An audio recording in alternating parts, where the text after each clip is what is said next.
This is breaking news. Grove, a sanitation garage in the process of being reborn as more than 200 units of affordable housing. The ground we stand on is a physical testament to government's power to transform the lives of those it serves when it dares to tackle challenges with ambition, imagination, and competence. That power does not arrive automatically. It is the product of sweeping visions of what government can be, driven by leaders who make decisions governed by a love of every person who calls this city home, no matter how much they earn or how much influence they carry. As I continue to build out my administration and appoint senior-level positions, those are the leaders I am seeking to elevate. The approach to governance that I want to define City Hall. Our administration will remember New Yorkers that have otherwise been forgotten. It will solve issues that have otherwise been forgotten. And so today, I'm so proud to appoint 2 deputy mayors who will not only work to deliver the affordability agenda that resonated with so many New Yorkers, but will lead the implementation of that new, more expansive approach to governance. First, I'm delighted to announce Leila Bozorg as my deputy mayor for housing. When most New Yorkers think about what causes them the most anxiety, what chips away most at their savings, what makes life in our city feel most impossible, housing is so often the answer. We don't have enough of it, and what we do have costs far too much. In Leila, New Yorkers will be able to place their trust in a public servant with a proven record of achievement, who has confronted the housing crisis with the urgency it demands.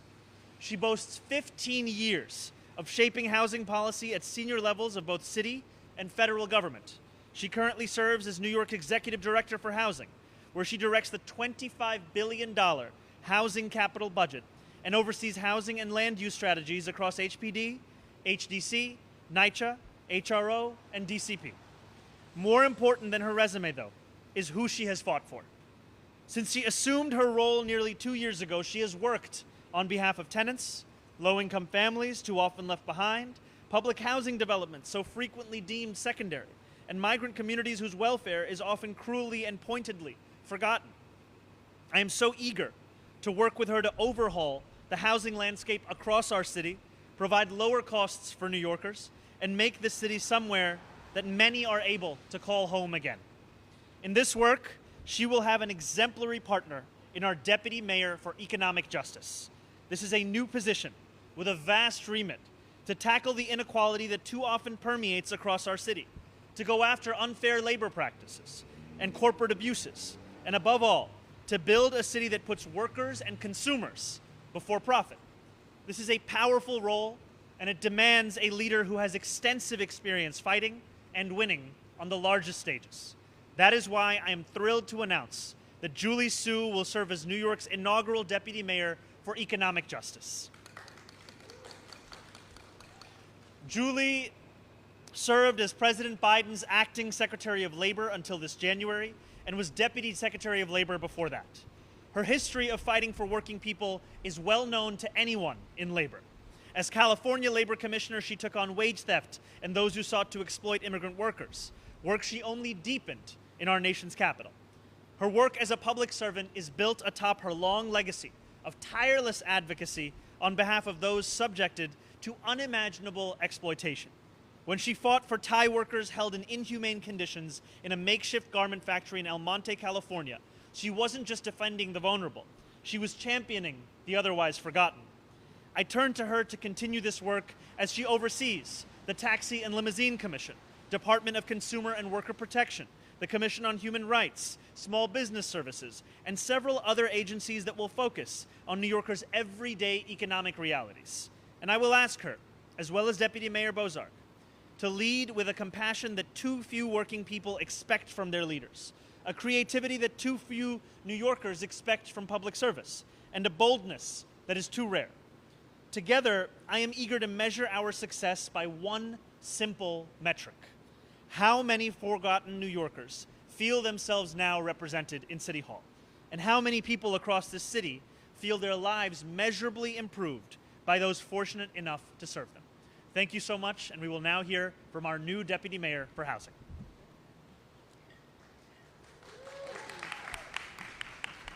Thank you, Mayor-elect. Good morning. I'm incredibly honored to have the opportunity to continue to serve the people of New York in this new role, and to join an administration with a remarkable clarity of purpose.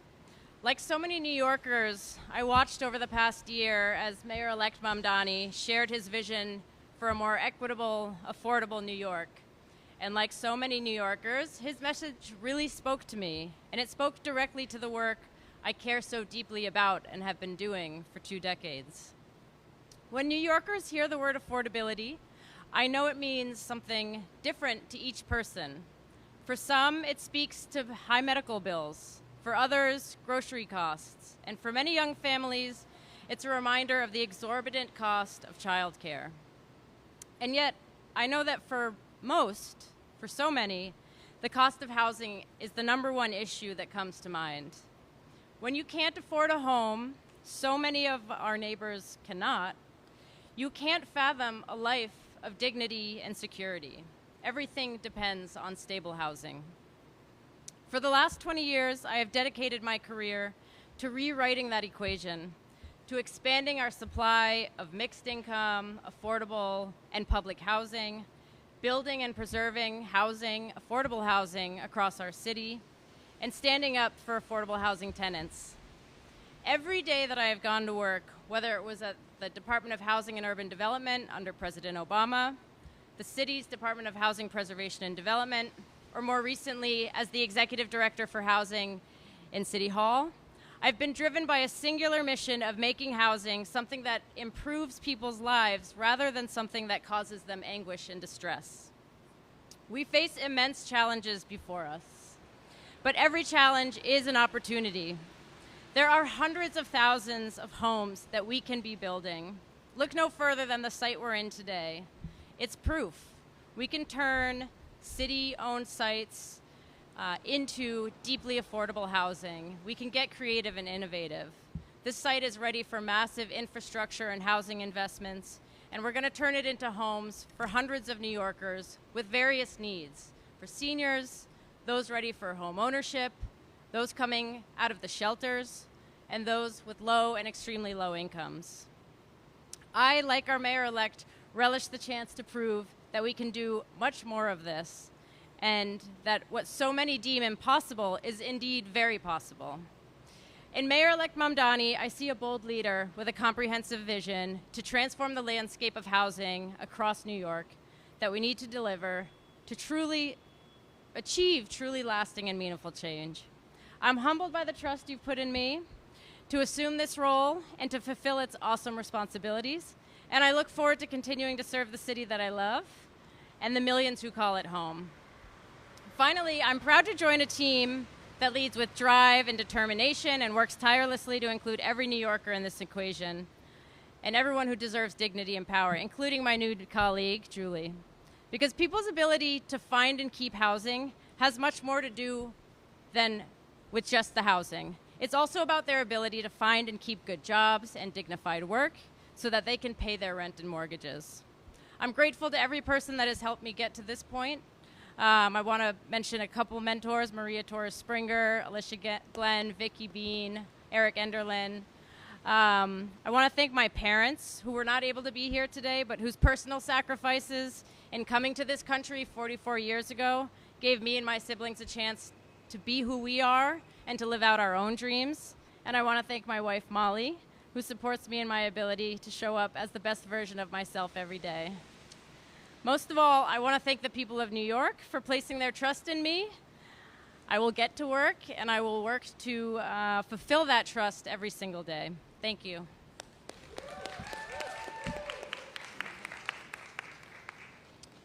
Now, our Deputy Mayor for Economic Justice, Julie Su. Thank you so much, Mayor-elect, for this extraordinary honor and for the opportunity to serve. The very creation of this role, a Deputy Mayor for Economic Justice, speaks volumes about this administration's vision, innovation, and priorities. It reflects a clear understanding that economic justice, not just economic growth or economic strength, but justice matters. And it is not a side issue, but a core responsibility of city government. And this focus could not come at a more critical moment. Working people across the 5 boroughs and across our nation are being crushed by a cost of living crisis. They are laboring under unfair conditions, watching their pay stagnate, and living with the daily reality of widening inequality. Even as New York's economy has recovered from the depths of the pandemic, that recovery has not been widely shared. Wage growth for the highest earners has outpaced that of the lowest paid workers by 3 to 1.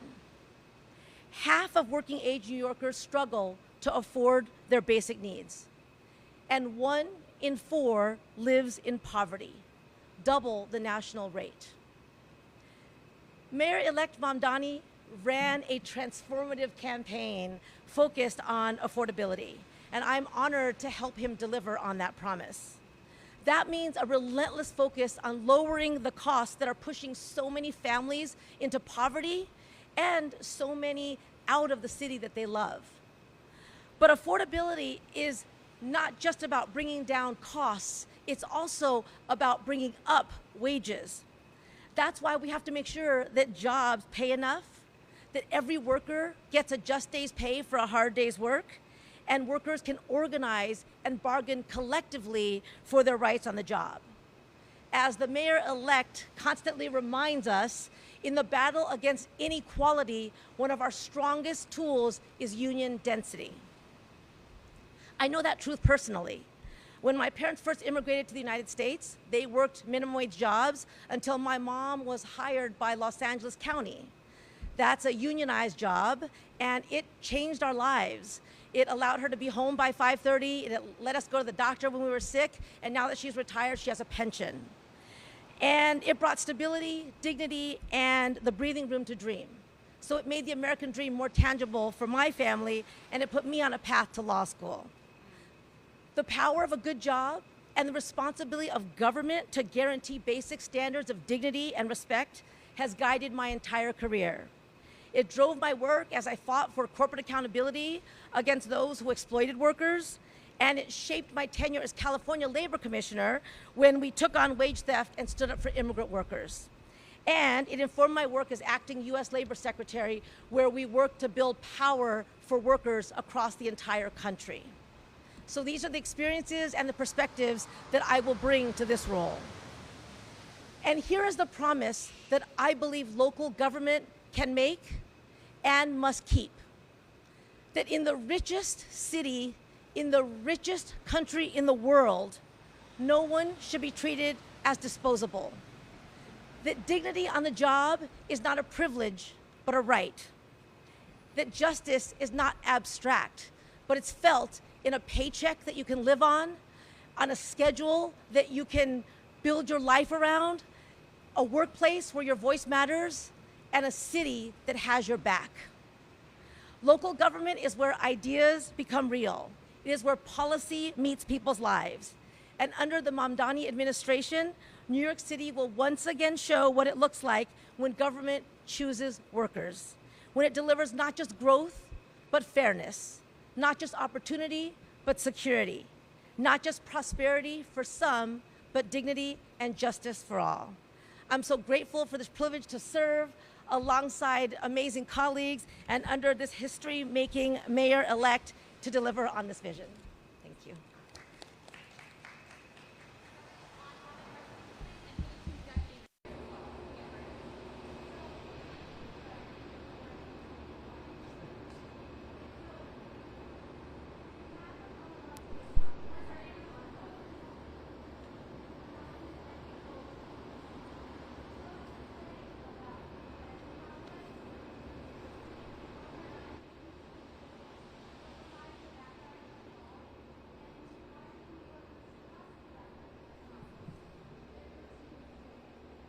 Could you say the second half of that one more time?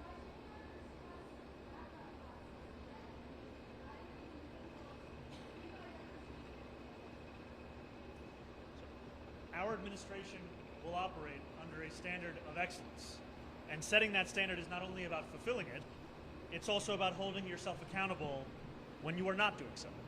And we are currently underway at making changes in our vetting process. I have full confidence in the two deputy mayors that I'm standing alongside today, and in the decisions we've made thus far, and the ones that we will be making shortly.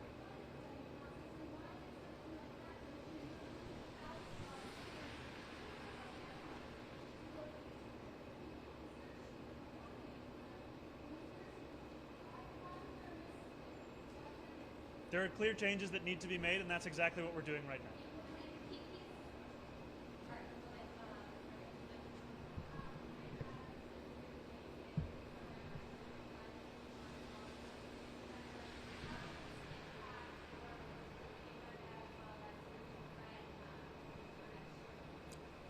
I remain just as committed to delivering a 4-year rent freeze for more than 2 million rent-stabilized tenants across the city, and there's no number of late appointments that will change that.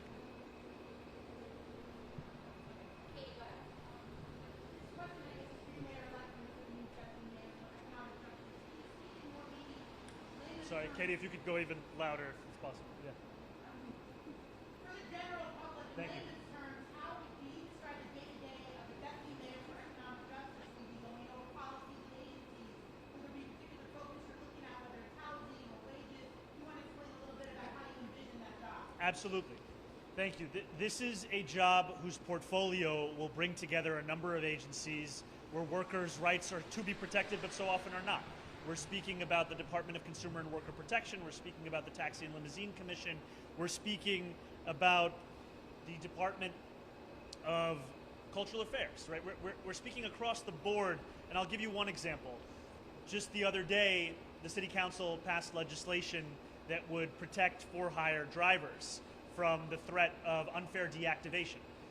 To actually fulfill that legislation will require a DCWP that is committed to doing the enforcement work, and a deputy mayor for economic justice that actually brings that to the finish line. That's one example of what our deputy mayor will be focusing on. Sure, and just to pick up on what the mayor-elect just said, laws are only as good as their enforcement, right? Otherwise, they're words on paper. And so part of the job will be to breathe life into the protections that workers enjoy out of respect to the city council who's passed them, but also to fulfill the vision of this mayor-elect. But also, I think the bringing together these issues demonstrates that in order to deliver real economic justice, especially for those who've been left behind in the past, we have to think about it as a more holistic approach. We have to infuse it into everything that we do in government. And I think the other thing I'll say is that, you know, because the cultural affairs work is also now under this, to me this is about recognizing that for working people in this city, they shouldn't just be able to afford the basics. They should get to enjoy the things that make New York beautiful and lovely and fun. And so we're going to be working on looking at economic justice very broadly as a quality of life issue for New Yorkers.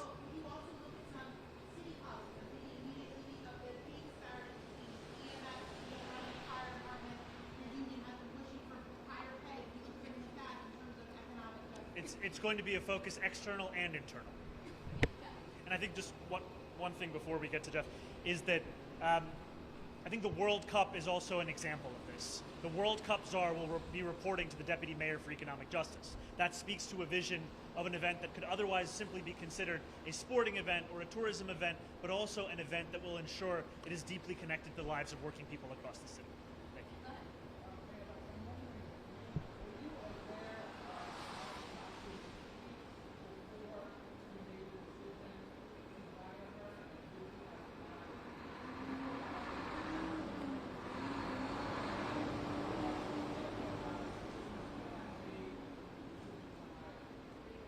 No on both. No on both. I was not aware of these posts, and I would not have hired had I been aware.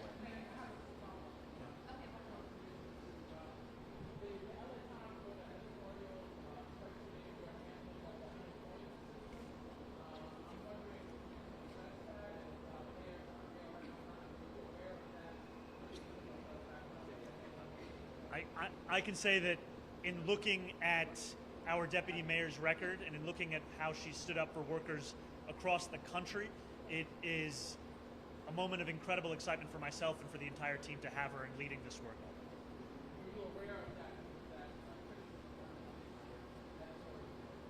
I'm aware of the deputy mayor's record, and I'm very excited to have her on board.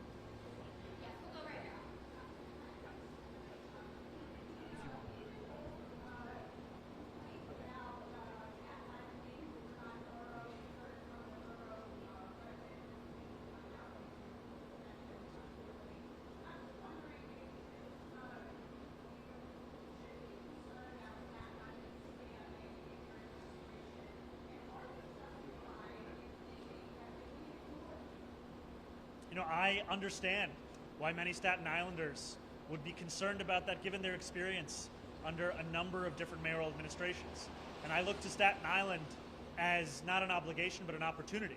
Staten Island is the borough with the highest amount of union density in all of New York City. It is the borough where, for many New Yorkers, it is the only place they can even conceive of becoming a homeowner. And it is also a borough where too often it feels that the further away you are geographically from City Hall, the less that you were thought about. And when I've spoken about the necessity of taking on property tax reform, when I've spoken about the necessity of making buses fast and free, I am also thinking specifically about Staten Island. And we had a 12-hour listening session just last weekend at the Museum of the Moving Image in Astoria. There were a number of Staten Islanders who spent 2.5 hours just to come to that museum. And one of them shared with me that when we had made the S46 free through our Fare Free bus pilot, that it transformed her life and her ability to see those that she loved and her ability to explore the borough that she called home, and how she wants to see that kind of a commitment borne out in every single bus line that she could be taking. And I really do appreciate Staten Islanders, not least because my Director of Office of Management and Budget, Sharif Suleiman, has spent more than 25 years living here on Staten Island after having moved here from Homenack Houses in Queens. Sir, I don't want to get into the vetting process. I'd like to ask you a broader question about the Jewish community. During the campaign, when asked whether you would protect the Jewish community, you said that you would protect the Jewish community as you would every community in the city. This week, in response to the massacre in Australia, there was no similar equivocation. You came right out and said, when I am mayor, I will work every day to keep Jewish New Yorkers safe on our streets, our subways, at shul, every moment of every day. I'm wondering if your position on this has evolved, perhaps because maybe half the crimes, hate crimes in New York, are committed against Jewish New Yorkers. Has your position on this evolved? It's the same position, which is a commitment to keeping Jewish New Yorkers safe, and a commitment also to asking more of ourselves than simply protecting Jewish New Yorkers, but also celebrating and cherishing Jewish New Yorkers. And I know that, for example, when we speak of the horrific anti-Semitic terror attack in Australia, this is something that many New Yorkers are intimately tied to. I spoke to a New Yorker just a few days ago who told me of 2 of his family members who were killed in that. And the deep ties, the deep connection, and a real sense of fear that many Jewish New Yorkers have is one that city government needs to address head on, and that is what we will do when we lead the city. And that's what I've also been thankful for, is being in constant communication with Commissioner Tisch about the steps that we are taking in the immediate and the medium and long term to ensure that we deliver that safety. And I know that I share these words during the holiday of Hanukkah, a holiday that celebrates light, joy, the enduring power of resilience. And it has been very difficult for Jewish New Yorkers to celebrate this holiday in that same manner. There is a feeling of a diminished sense of light, of maybe even a danger in doing so.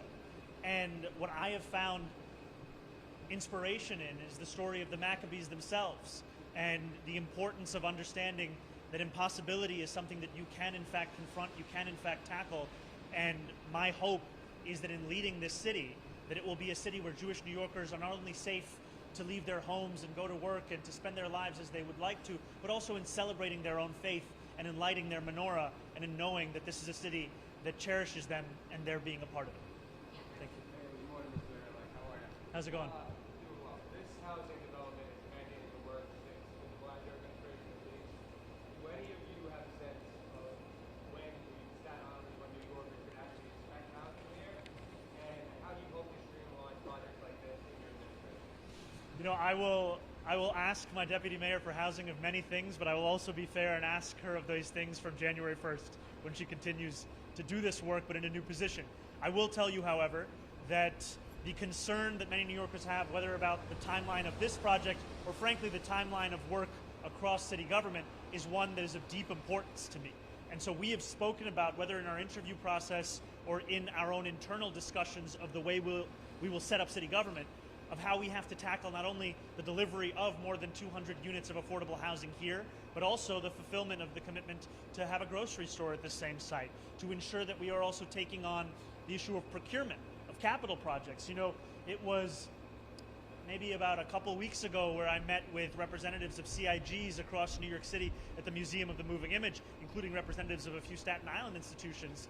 And the host of that event asked the crowd to put their hands up if they have been in a capital project waiting for funding for the city for a year.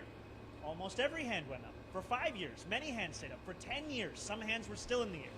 And so I think that this is a critical issue. Even when I've sat with real estate leaders, I've said, we may have disagreements about labor, material, but one place of immense agreement will be that we have to eliminate the cost of waiting. We have to ensure that no longer are we putting hundreds of thousands of dollars, if not more, on those who want to build housing in the city because of how long a process we are creating to do so. Please. Thank you.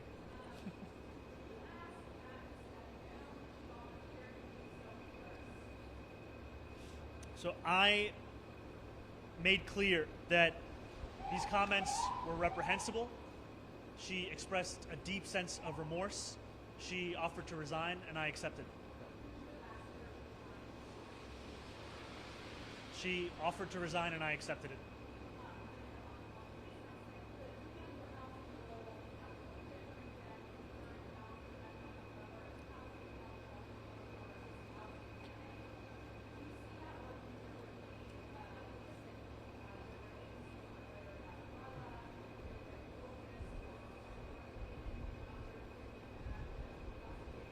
I think the difference is exactly as you say. It will be a difference in portfolio, also a difference in focus. Frankly, the housing crisis is the most important crisis we are facing in New York City. And if I am to demand excellence from my administration, I also have to be fair in what I am demanding. And what I mean by that is I want to be able to come to my deputy mayor each and every day and ask her for an update as where we are with NYCHA, an update on where we are with building additional new housing. And in order to do so, I have to also ensure that we are taking the immense responsibility of economic development and actually tasking that with a new deputy mayor who will be focused on that, as well as with the function and the fulfillment of economic justice for workers across a wide variety of city agencies. Thank you, guys. All right. Okay. Thank you all very much.